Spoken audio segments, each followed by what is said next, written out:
Hi friends, welcome to YouTube channel CP Nimavat. आज આપણે ધોરણ 8 વિષય અંગ્રેજી તારીખ 18/4/2026 ના રોજ લેવાયેલ દ્વિતીય સત્રાંત પરીક્ષાનું પેપરનું A to Z સોલ્યુશન કરવાના છીએ। પણ તે પહેલા જો તમે આ મારી ચેનલમાં ફર્સ્ટ ટાઈમ વિઝિટ કરતા હો તો મારી આ ચેનલને સબસ્ક્રાઇબ જરૂરથી કરી દેજો। આ વિડિયો પસંદ આવે તો લાઈક કરજો, મિત્રો સાથે શેર કરજો અને કઈ ડાઉટ હોય તો કોમેન્ટ બોક્સની અંદર કોમેન્ટ પણ જરૂરથી કરજો। તો ચાલો આપણે શરૂ કરીએ પેપર સોલ્યુશન। ક્વેશ્ચન નંબર 1 જેમાં સૂચના આપેલી છે, read the given paragraph and carefully arrange the given sentence in proper order and rewrite the paragraph. આડાવડા વાક્યો છે યોગ્ય ક્રમમાં આપણે ગોઠવવાના છે। બબુલ ટ્રી વાળો પાઠના પેરેગ્રાફ આપેલો છે। જોઈએ આપણે સૌથી પહેલા આવશે, મેં અહીંયા નંબરિંગ કરેલું જ છે। There was a babul tree in the forest, એટલે કે જંગલમાં એક બાવળનું ઝાડ હતું। નંબર 2 ઉપર આવશે, babul tree looked sadly at its leaves and thorns, એટલે કે બબુલ ટ્રીઝ પોતે દુઃખી થઈને પોતાના પાંદડા અને કાંટા તરફ જુએ છે।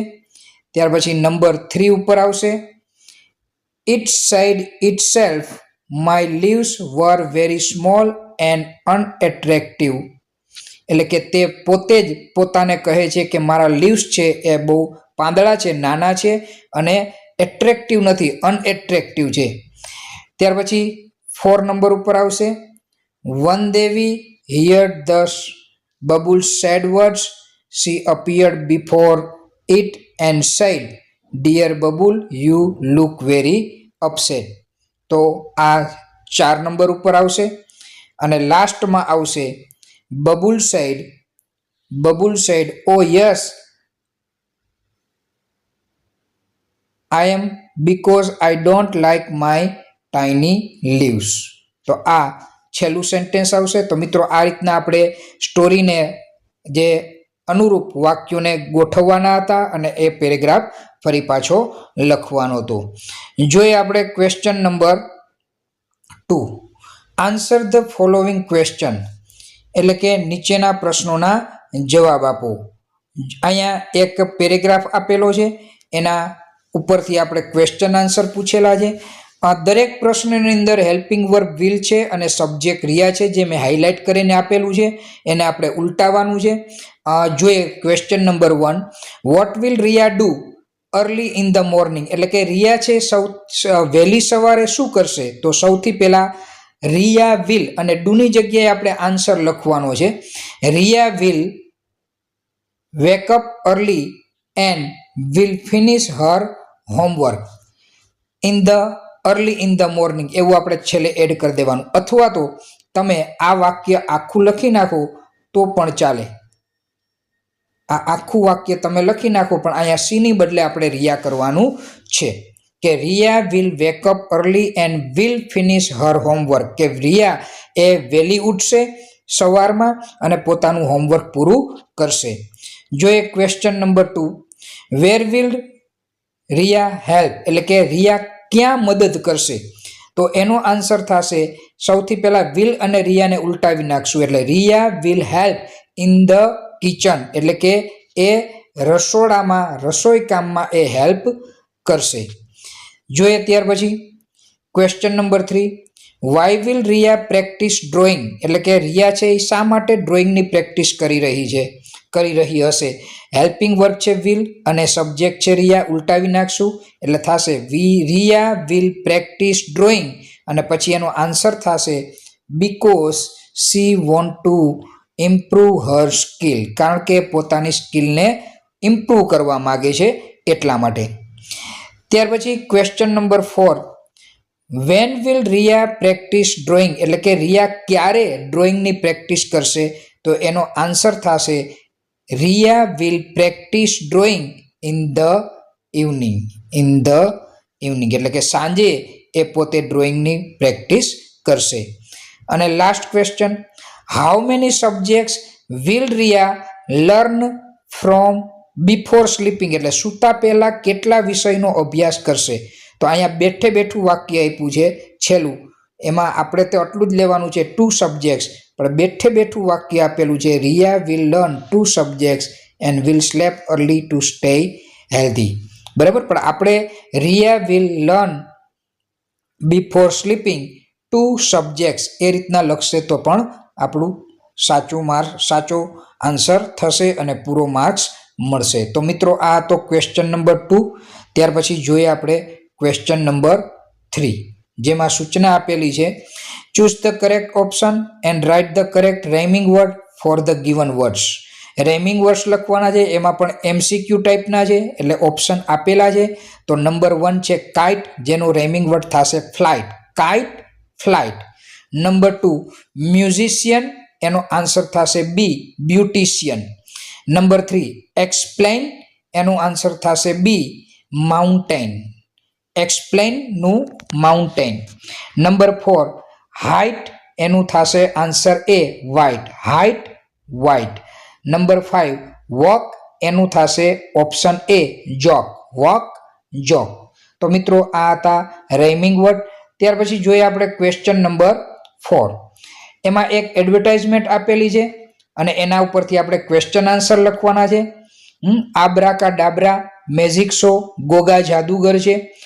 સેટરડે અને સન્ડેના શો છે, એના 28 સપ્ટેમ્બર અને 29 સપ્ટેમ્બરના રોજ 3 શો છે બંને દિવસે, સેટરડે સન્ડે, એક 2 PM, એક 5 PM અને એક 8 PM. ત્યાર પછી ટિકિટ પ્રાઇસ છે એડલ્ટના 250 અને સ્ટુડન્ટ્સના છે 100 રૂપીસ. અને ત્યાર પછી એના ઉપરથી ક્વેશ્ચન આન્સર. તો જોઈએ આપણે question number 1. On which day do you go for magic show, એટલે કે કયા દિવસે તમે મેજિક શોમાં જવાના છો.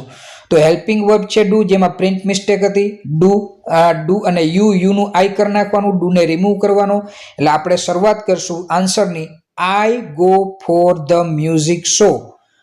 ઓન વિચ ડે થી પ્રશ્ન પૂછ્યો એટલે કયા દિવસે, તો આપણે on Saturday and Sunday. Answer થશે ઓન સેટરડે ઓર સન્ડે, કાં તો શનિવારે જશું કાં તો રવિવારે જશું. જો question number 2, how many shows are there. Helping verb છે આર, સબ્જેક્ટ છે ધેર, આર ધેર ને ઉલટાવી નાખશું એટલે થશે ધેર આર. ત્યાર પછી હાઉ મેની શોઝ એટલે કેટલા શો રાખવામાં આવેલા છે, તો કે 3 શો પર ડે, એટલે કે દરરોજના 3 શો રાખવામાં આવેલા છે.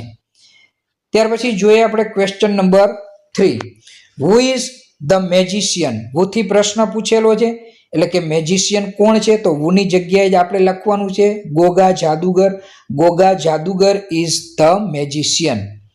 ત્યાર પછી number 4, how much will your father pay for the magic show, એટલે કે તમારા પિતા છે, તમારા પપ્પા છે, આ મેજિક શો જોવા જાય તો એને કેટલા ચૂકવવા પડશે. તો અહીંયા વિલ અને યોરનું થઈ જશે માય. તો માય ફાધર વિલ, આન્સરની શરૂઆત કરશું આપણે my father will pay for the music show rupees. Adult માટે કેટલા છે, તો કે 250, એટલે કે 250 રૂપિયા. ત્યાર પછી what will be the ticket price for the class 8 student, એટલે 8મા ધોરણના વિદ્યાર્થીઓ માટે કેટલી ટિકિટ રાખવામાં આવેલી છે. તો વોટની જગ્યાએ આપણે એ પ્રાઇસ લખી નાખશું તો પણ ચાલશે. તો આપણે ખ્યાલ જ છે સ્ટુડન્ટ્સ માટે 100 રૂપીસ છે, તો આપણે વોટની જગ્યાએ લખશું ₹100 will be the ticket price for the class 8 standard. તો મિત્રો આ હતી એડવર્ટાઇઝમેન્ટ ડેટાબેઝ ક્વેશ્ચન આન્સર. ત્યાર પછી જોઈએ આપણે ક્વેશ્ચન નંબર 5, જેમાં સૂચના આપેલી છે choose the correct option and write the correct spelling. આ 4 ઓપ્શન આપેલા છે, એમાંથી કરેક્ટ સ્પેલિંગ આપણે પસંદ કરવાનો છે. તો નંબર 1માં બીજા નંબરનો આવશે જે કમ્પ્લીટ COMPLETE. નંબર 2માં ટેરેસ TERRACE અંડરલાઇનિંગ કરેલી જ છે મેં. નંબર 3માં બ્રિજ BRIDGE. નંબર 4માં બીજા નંબરનું આવશે સાયન્સ SCIENCE. નંબર 5માં આવશે ટ્રીટમેન્ટ, ત્રીજા નંબરનું TREATMENT. તો મિત્રો આ તો આપણો ક્વેશ્ચન નંબર 5 એકદમ ઇઝી હતો. ત્યાર પછી જોઈએ આપણે ક્વેશ્ચન નંબર 6, જેમાં સૂચના આપેલી છે choose the correct option and complete the dialogues. Dialogues complete કરવાનો છે. ઓપ્શન આપેલા છે રેડી ફોર ધ કોમ્પિટિશન, સ્પર્ધા માટે તૈયાર, આર યુ શ્યોર, તમને ખાતરી છે, હાઉ મેની, કેટલા, ગુલાબ જામુન્સ એન્ડ આઈ કેન. તો જોઈએ આપણે dialogues.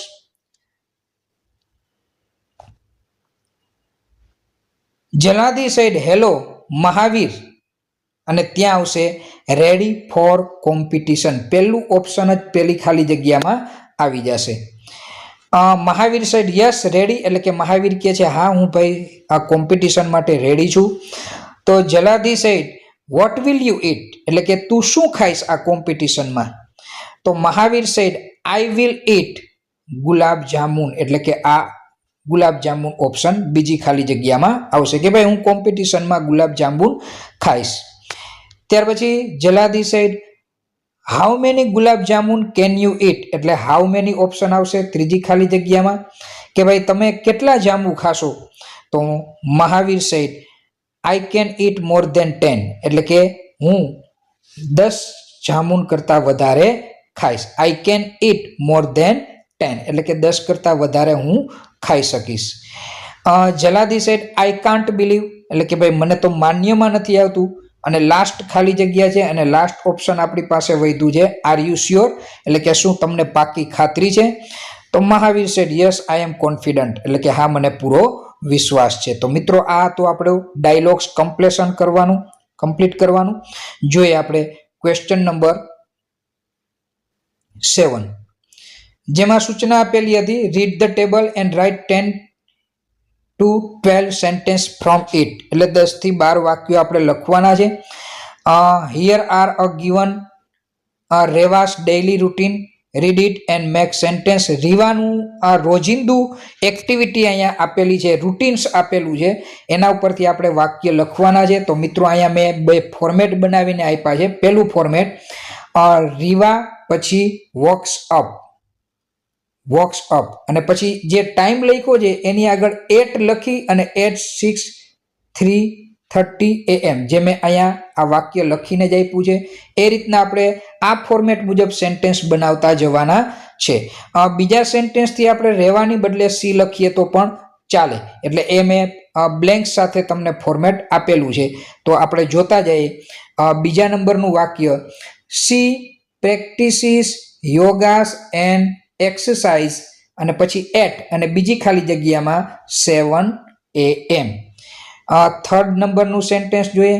C takes shower at 7:30 AM, એટલે કે 7:30 વાગે પોતે સ્નાન કરશે. ત્યાર પછી સી વર્શિપ ગોડ્સ, એટલે કે ભગવાનની પૂજા અર્ચના કરશે એટ 8 AM, એટલે કે સવારના 8 વાગે. સી ટેક્સ બ્રેકફાસ્ટ, એટલે કે નાસ્તો કરશે એટ 8:30 AM, એટલે કે 8:30 વાગે. સી ડઝ હોમવર્ક, એટલે કે તેણી પોતાનું લેસન કરશે એટ 9 AM, એટલે કે 9 વાગે. સી ગોઝ ટુ સ્કૂલ, એટલે કે તેણી સ્કૂલે જશે એટ 10 AM, એટલે કે સવારે 10 વાગે પોતે સ્કૂલે જશે. And she studies at school at 10:30 AM to 5 PM, એટલે કે તેણી 10:30 થી 5 વાગ્યા લગી સ્કૂલે અભ્યાસ કરશે. નેક્સ્ટ સેન્ટેન્સ જોઈએ. She return homes at 5 PM, એટલે કે 5 વાગે પોતે ઘરે પાછી આવશે. She goes to play at 6 PM, એટલે કે 6 વાગે એ રહેવા છે એ રમવા જશે. C વોશિસ hands and help in cooking, તે પોતે હાથ ધોઈ અને પછી એ રસોઈ ઘરની અંદર એની મમ્મીને હેલ્પ કરશે એટ 7 PM, એટલે કે 7 વાગે. Next sentence she takes dinner at 8 PM, એટલે કે સાંજે 8 વાગે તે પોતાનું રાત્રિ ભોજન લેશે. She watches TV at 8:30 PM, એટલે કે 8:30 વાગે પોતે ટીવી જોશે. And she reads book at 9 PM, એટલે કે 9 વાગે પોતે પુસ્તક વાંચશે. અને she goes to sleep at 10 PM, એટલે કે રાત્રિના 10 વાગે રહેવા સૂઈ જશે. તો મિત્રો આના ઉપરથી આપણે વાક્યો લખવાના હતા. ડેઇલી રૂટીન આપેલું છે, એના ઉપરથી રહેવાની આખું સવારથી સાંજ સુધીનું આખું જે શિડ્યુલ છે એના ઉપરથી આપણે સેન્ટેન્સ બનાવીને લખવાના હતા. જોઈએ આપણે નેક્સ્ટ ક્વેશ્ચન નંબર 8. સૂચના આપેલી છે arrange the words in dictionary order, એટલે કે શબ્દકોશ પ્રમાણે ગોઠવવાના છે. તો અહીંયા નંબરિંગ મેં આપેલા જ છે.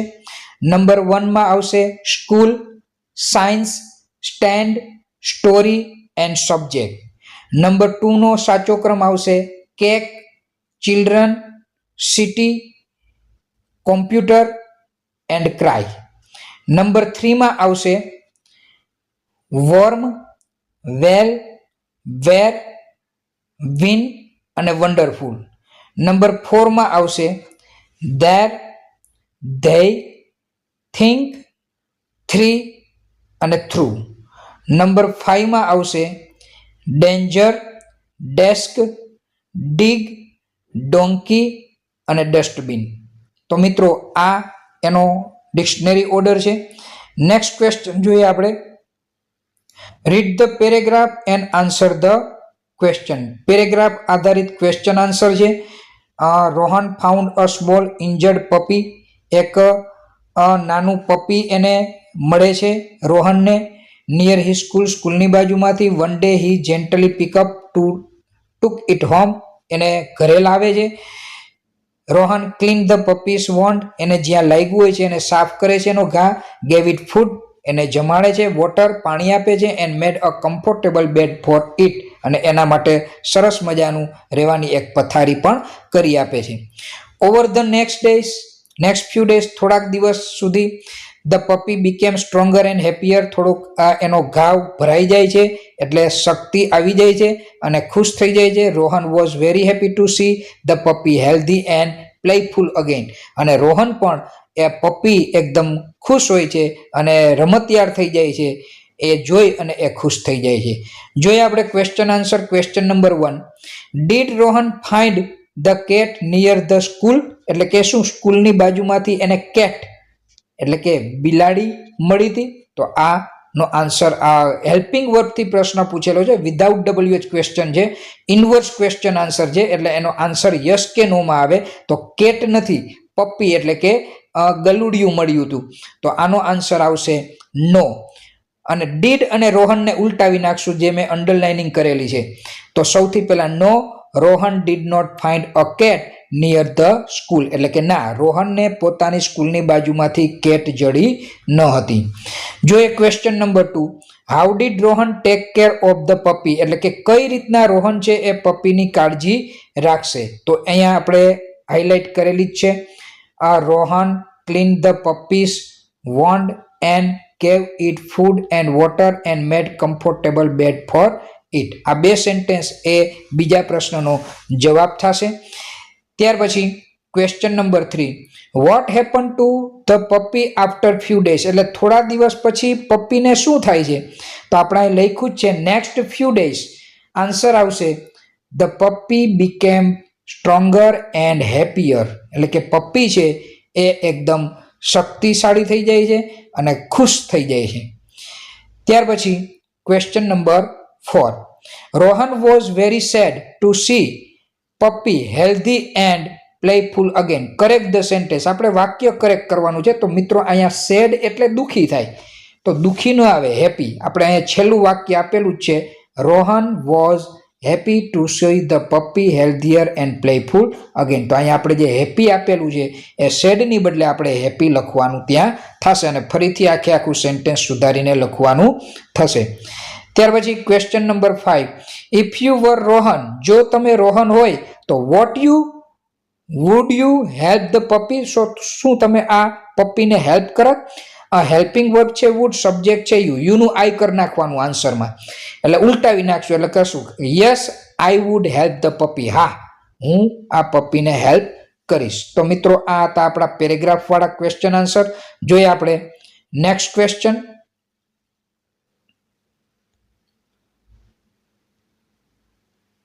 Look at the pictures and describe it with the help of the given words. નીચે આપેલા શબ્દો ઉપરથી આ ચિત્રને આપણે ડિસ્ક્રાઇબ કરવાનું છે.